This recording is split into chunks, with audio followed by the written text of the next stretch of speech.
Hello, welcome back to the channel. Today we're diving right into how to build your very own personal diary system in Airtable. This is your full 2025 guide, offering a simple, streamlined way to keep track of your thoughts, memories, and daily activities. Our first step is creating a new base. Go to your Airtable dashboard and click on Add a Base. Choose Start from Scratch and name it Personal Diary.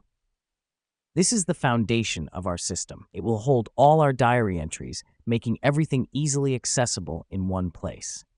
Now that we've done that, let's move on to creating a table.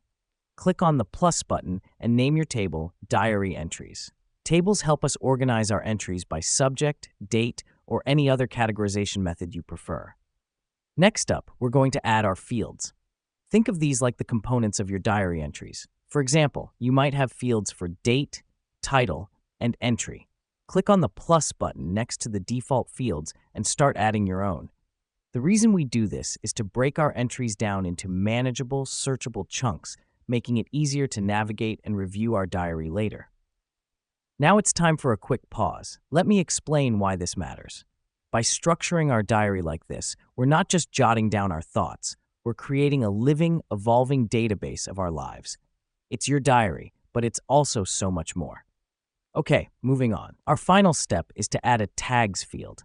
This is where you can add labels to your entries, like holiday, work, or family. This helps us because it provides an extra layer of organization. You can filter or sort by these tags later, making it easier to revisit specific memory categories. And there you have it.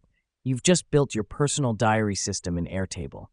This system will help you record, organize, and reflect on your life in a way that no traditional diary can. Thank you for tuning in. Don't forget to experiment with the format and make it your own.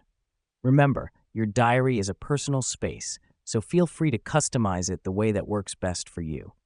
Until next time, keep recording your adventures.